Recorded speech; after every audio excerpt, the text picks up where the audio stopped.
Sejam muito bem-vindos a mais um episódio do quadro Onde a Mari Investe, e no vídeo de hoje eu quero mostrar para vocês toda a minha estratégia de investimentos, quanto de dividendo a gente recebeu mês a mês e mostrar também onde eu vou colocar o meu dinheiro agora que a Selic está nas alturas e os fundos imobiliários estão entrando em crise.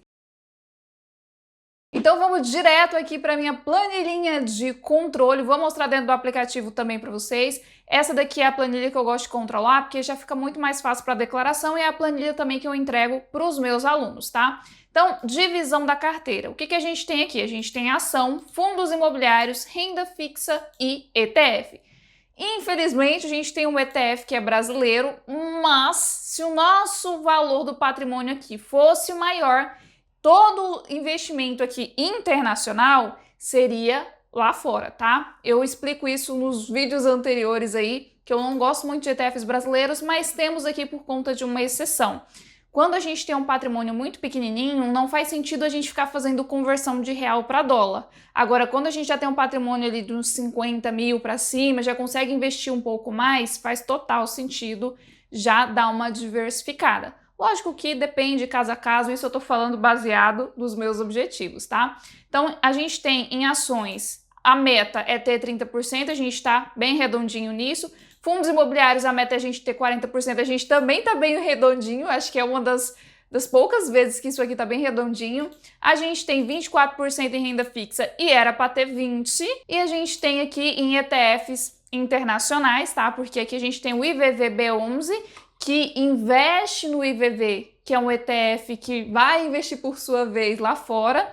Então, nas principais ações dos Estados Unidos, é um ETF brasileiro, mas que tem essa função para a gente dolarizar a nossa carteira. Então vamos lá, era para ter 10%, a gente tem 5%. Então assim, baseado nos ativos aqui, o que a gente tem? A gente tem Tesouro IPCA, a gente tem média de quase 14% no Tesouro IPCA, a gente tem um RDB rendendo 100% CDI, aqui a gente colocou lá na caixinha do Nubank como um caixa para a gente aproveitar as oportunidades também. Era para a gente ter aqui, ó, no ideal, 10%.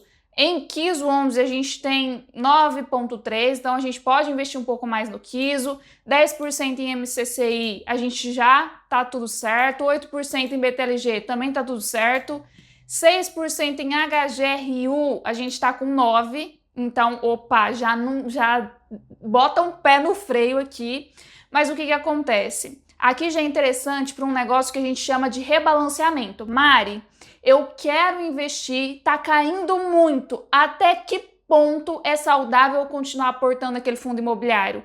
Eu compro toda vez que cair, eu encho o carrinho e é isso aí? Negativo. Tu vai parar, olhar e falar, beleza, olha, era para eu ter 6%, eu já tô com 9%, ou seja, 50% quase acima daquilo que eu deveria estar tendo. Porque se eu jogo aqui essa diferença, é 50% acima do que eu deveria ter. Então, conseguiram entender? Isso aqui não é muito bacana a gente fazer na nossa carteira. Em comparação a um fundo de shopping, que é o MOL 11, era pra gente ter 6%, a gente tem 3%. Então, onde a gente tá precisando investir mais? No MOL 11. Mari, só que esses outros fundos imobiliários aqui estão caindo mais. Eu quero aproveitar a oportunidade nesses outros, beleza, mas evita ultrapassar um percentual aqui muito acima do seu ideal, porque isso daqui faz com que você fure, você saia da diversificação e comece a ficar pulverizado. E outra coisa, Mari, esse valor aqui é o valor atualizado? Não, é o valor investido, que eu tirei do meu bolso. E aí tem gente que fala bem assim, ah, Mari, mas no meu aplicativo aqui tá mostrando que eu tenho que investir, sei lá, no HGRU, porque ele é o que mais caiu. Beleza, é o que mais caiu, mas assim, já tá passando do seu percentual ideal. Você vai colocar mais dinheiro nisso? Por isso que eu gosto sempre de estar falando para os meus alunos, cuidado com isso daí. Se é para investir, escolha um percentual limite e não vai muito além desse percentual limite, porque senão a gente fere essa questão de diversificação, tá? A gente era para ter 10% em Itaúsa, estamos com 10%, 5% em BB Seguridade, a gente está com quase 6%, mas está tudo certo. 10% em Taesa, a gente está com 9,5%, então a gente pode investir um pouquinho mais. 5% em Engie, a gente está 4,8%, então vou dizer que tá tudo certo. E 10% em IVVB11 a gente tá com 5%. Então, onde a gente precisa investir? A gente precisa investir em IVVB11, a gente precisa investir no MOL 11 e dar uma segurada no HGRU, por mais que ele esteja caindo bastante. Então, assim, de carteira é isso. Os investimentos feitos foram aqui em Itaúsa, principalmente porque ela pagou bonificação. Em Engie, a gente comprou mais 5 ações da Engie esse mês. Vou mostrar para vocês na telinha para não ficar muito só jogo de planilha. Vou mostrar aqui na prática também. A gente comprou um pouquinho de HGRU, BTLG e MCCI. Então, a gente fechou aqui, ó, para fechar o ano, para fazer a declaração bonitinha, 150 cotas do KISO 11, 14 cotas do MCCI, a gente poderia colocar mais uma aqui? Poderia, mas aí ultrapassar o percentual limite, eu segurei a mão, 10 cotinhas aqui, 10 cotinhas aqui, 5 cotinhas aqui. Na data que eu estou gravando, do dia 19 para o dia 20, eu vou fazer mais investimentos? Não, porque esses investimentos que eu citei para vocês foram desses últimos meses até agora, porque eu fiquei acho que 2 meses sem gravar aqui para o canal esse quadro. E aí o que acontece? Eu não vou fazer mais investimentos a partir de agora, porque deu dia 20, dia 25 no máximo, porque dia 25 já é feriado, né? Dezembro, 25 de dezembro não é legal, já é feriado, Natal. Não é hora de você estar com bolsa de valores aberta para você fazer investimento. Por quê? Quando você faz muito no finalzinho do ano, pode ser que demore para fazer a conversão e aí na corretora fica que você comprou, só que lá na B3 demora para ficar registrado no seu nome e só registra no próximo ano por conta dos dias úteis. E aí na hora da declaração, meu amigo, tu vai ter um probleminha para conseguir explicar isso na tua declaração. Beleza, entendido isso daí, vamos para a evolução dos proventos. Ó, isso aqui é ao longo de todos os meses, tá? Janeiro a gente recebeu média de R$80, R$80 em fevereiro, 110 quase em março, R$30 em abril, 60 em maio, 40 em julho.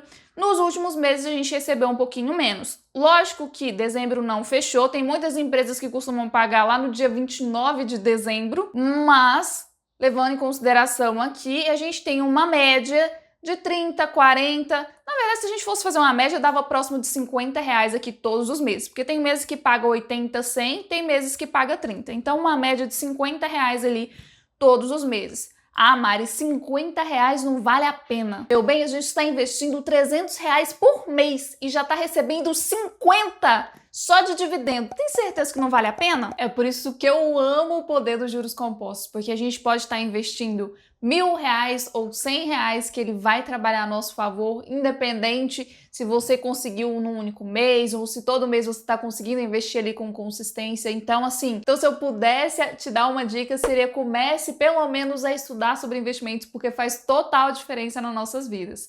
Mas para não ficar aquele negócio só de planilhinha e tudo mais, vamos para a prática. Vou mostrar aqui para vocês dentro do Nubank todas essas cotinhas bonitinhas. A primeira coisa que a gente vai fazer é clicar aqui no cifrão e a gente tem um negocinho aqui das caixinhas separada do Tesouro e dos investimentos de bolsa. Então a gente investiu aqui mais ou menos 1.250 na caixinha para reserva. E aí o que tem aqui? 1.318. Então já evoluiu aí mais de R$60.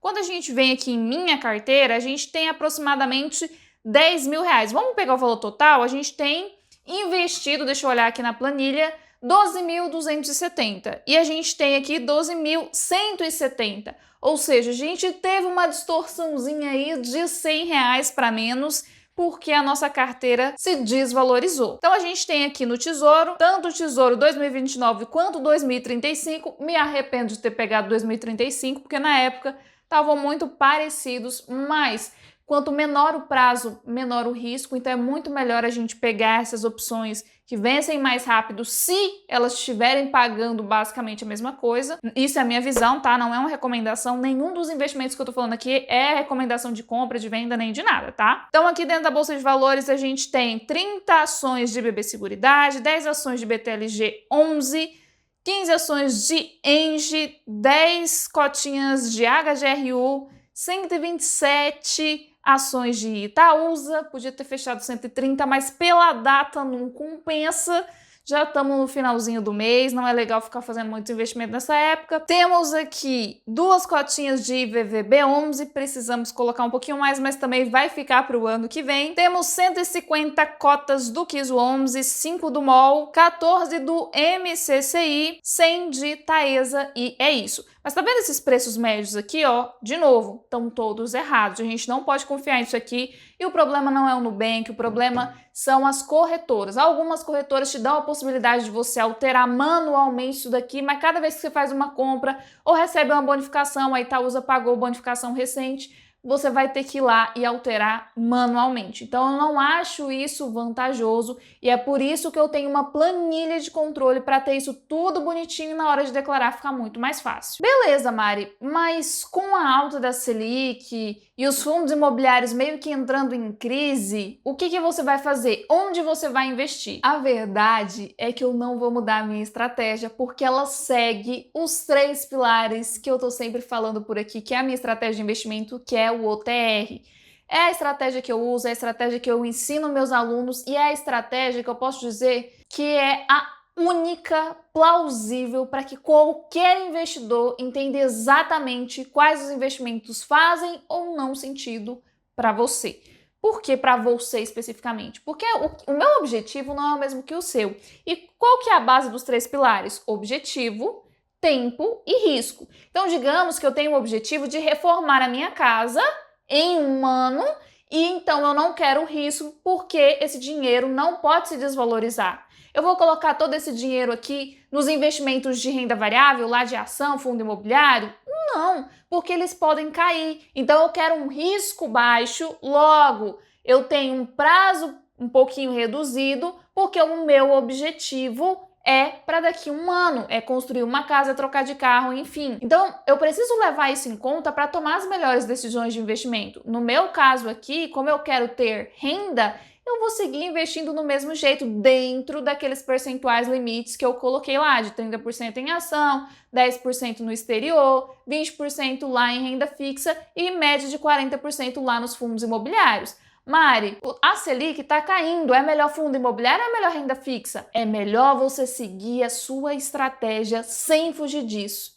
para que desta maneira você tenha os melhores resultados. Porque pensa comigo, você já não definiu que 20% vai estar lá em renda fixa, 40% lá nos fundos imobiliários? Definir. Na hora de rebalancear, você está usando o quê? O valor de mercado ou o valor que você investiu?